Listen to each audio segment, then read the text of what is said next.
یہ خیر کا ذریعہ ہے، بھلائی کا ذریعہ ہے، جس کی ترغیب اللہ کے نبی صلی اللہ علیہ وسلم نے اس حدیث کے اندر ہمیں اور آپ کو دی ہے۔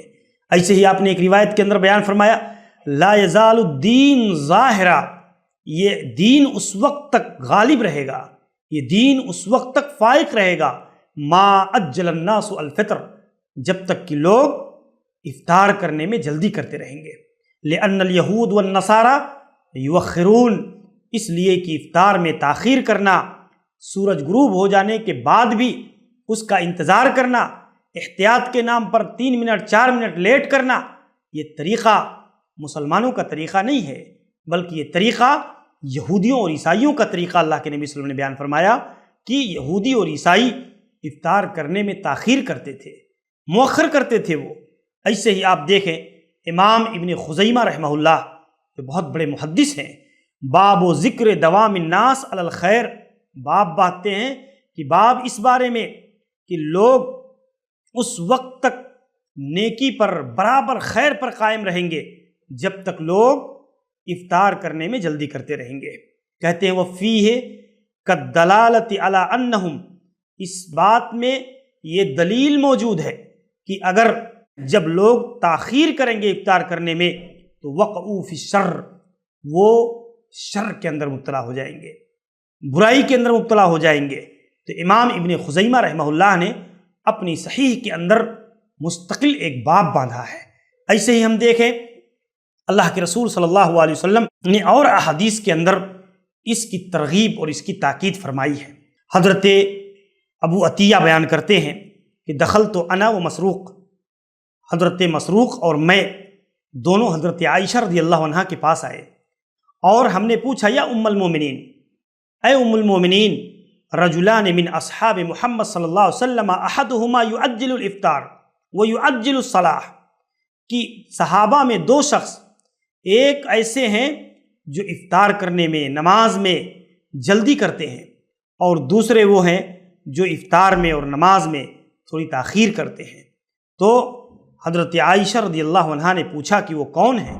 تو کہا افطار میں جلدی کرنے والے حضرت عبداللہ بن مسعود رضی اللہ عنہ ہیں۔ تو کہتی ہیں کذالک کان یصنع رسول اللہ صلی اللہ علیہ وسلم، اللہ کے نبی کا طریقہ یہی تھا جو حضرت عبداللہ بن مسعود کا طریقہ ہے۔ اللہ کے نبی اسی طریقے پر عمل کرتے تھے کہ آپ افطار کرنے میں جلدی کرتے تھے، اور یہ ابن مسعود کا طریقہ سنت کے مطابق ہے۔ تو گویا آپ نے تعلیم دیا کہ آپ عبداللہ بن مسعود کے طریقے کو اختیار کرو، وہ طریقہ اللہ کے نبی سے ثابت ہے۔ ایسے ہی آپ دیکھیں جب گھڑیاں نہیں تھیں، جب وسائل اور ذرائع ابلاغ اور اس طریقے سے دیگر جدید آلات نہیں تھے، تب بھی رسول کریم صلی اللہ علیہ وسلم افطار میں جلدی کے لیے لوگوں کو اونچی جگہ پر جا کر سورج غروب ہونے کی اطلاع دینے کے لیے متعین کر دیا کرتے تھے۔ کسی شخص کو لگا دیتے کہ تمہارا کام یہ ہے کہ تم دیکھو اونچی جگہ پر جا کر، جیسے ہی سورج غروب ہو جائے تم ہمیں اطلاع دو اس بات کی۔ تو آپ دیکھیں اس قدر اہتمام ہمارے نبی صلی اللہ علیہ وسلم نے افطار کے جلدی کرنے کے معاملے میں کیا ہے۔ آپ دیکھیں کہ حضرت سہل بن سعد رضی اللہ عنہ بیان فرماتے ہیں کانا اذا کانا صائما، اللہ کے نبی جب روزے سے ہوتے، امر رجلا فاوفى علی شیء، ایک آدمی کو حکم دیتے کہ وہ کسی جگہ پر چڑھ جائے، کسی بلند جگہ پر جائے، فاذا قال غابت الشمس افطر، جب وہ آدمی کہتا کہ سورج غروب ہو گیا تو اللہ کے نبی فوراً افطار کرتے تھے۔ یہ صحیح درجے کی روایت ہے۔ تو اس حیثیت سے ہمیں اپنے نبی صلی اللہ علیہ وسلم کی سنتوں کا افطار کے معاملے میں اہتمام کرنا چاہیے۔ ایسے ہی آپ دیکھیں بہت سارے حنفی علماء نے بھی اس بات کی تعلیم دی ہے اور لوگوں کو اس سنت کے اختیار کرنے کی ترغیب بھی فرمائی ہے۔ آپ دیکھیں مولانا اشرف علی تھانوی رحمہ اللہ جو تبلیغی جماعت کے ایک بڑے عالم دین ہیں، وہ لکھتے ہیں کہ تعجیل افطار کی احادیث نقل کرنے کے بعد کہتے ہیں کہ تعجیل افطار میں، افطار کے جلدی کرنے میں کیا راز ہے، اور اس میں راز یہ ہے کہ افطار میں جلدی کرنا اور سحری میں تاخیر کرنا اللہ تعالی جل شانہ کا حکم ہے، اور اس میں عام بندگان خدا کے لیے سہولت اور آسانی ہے۔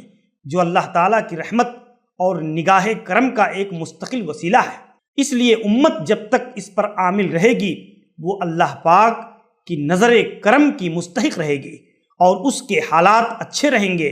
اور اس کے برعکس افطار میں تاخیر اور سحری میں جلدی کرنے میں چونکہ اللہ پاک کے تمام بندوں کے لیے مشقت ہے، اور یہ ایک طرح کی بدعت اور یہود و نصارہ کا طریقہ ہے۔ روزہ کے بنیادی احکام و مسائل صفحہ نمبر 68۔ تو آپ دیکھیں مولانا اشرف علی تھانوی رحمہ اللہ نے اس کتاب میں افطار کے اندر تاخیر کرنے کو یہود و نصارہ کا عمل قرار دیا ہے، جیسا کہ اللہ کے نبی کی حدیث سے معلوم ہوتا ہے۔ تو بھائیو، یہ بات ہمیں اور آپ کو شرح صدر کے ساتھ تسلیم کرنا چاہیے۔ یہ سمجھنا چاہیے کہ جب بھی افطار کرنے میں ہمیں اور آپ کو اللہ کے نبی کی سنت کو اختیار کرنا چاہیے۔ شیخ البانی رحمہ اللہ بیان کرتے ہیں جو شخص یہ سمجھ کر کہ سورج غروب ہو گیا یا فجر طلوع ہو گئی ہے کھا پی لے یا جمع کر لے اور پھر معاملہ اس کے خلاف ظاہر ہو تو اس کا نہ تو روزہ خراب ہوگا اور نہ ہی اس پر قضا لازم آئے گی۔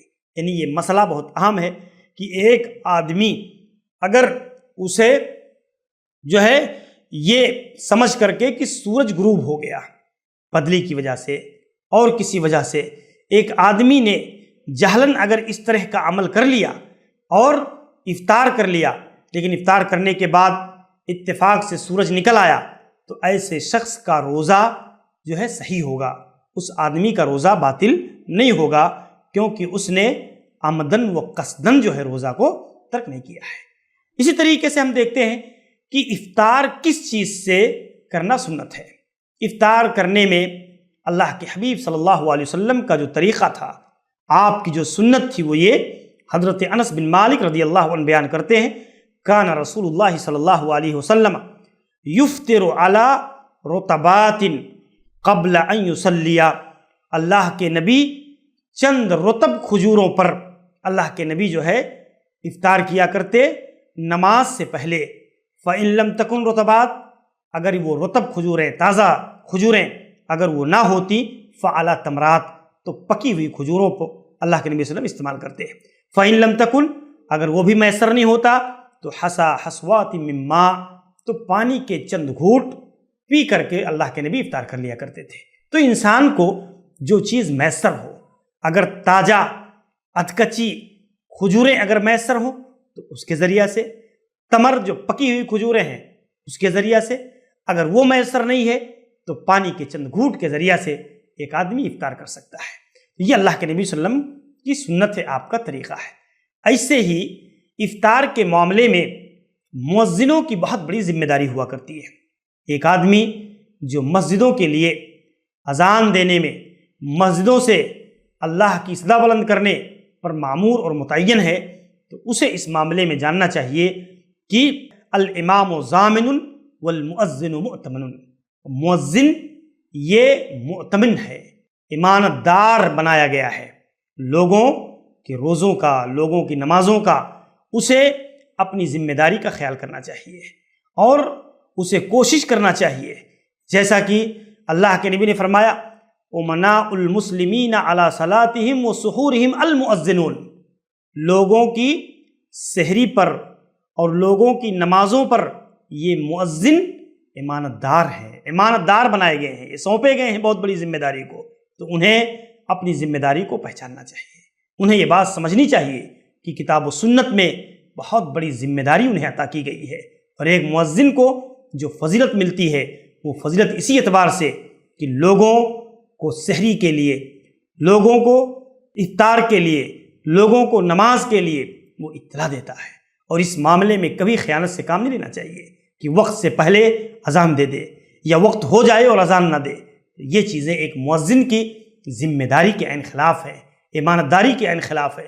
تو یہ افطار کے معاملے میں بہت بڑی ذمہ داری ایک مؤذن کے اوپر بھی عائد ہوتی ہے۔ ناظرین کرام، ہمارے اس سلسلے کے ساتھ بنے رہیے، انشاءاللہ العزیز مزید گفتگو اگلی مجلس کے اندر ہوگی۔ السلام علیکم ورحمۃ اللہ وبرکاتہ۔ Ramadan, Ramadan, Ramadan.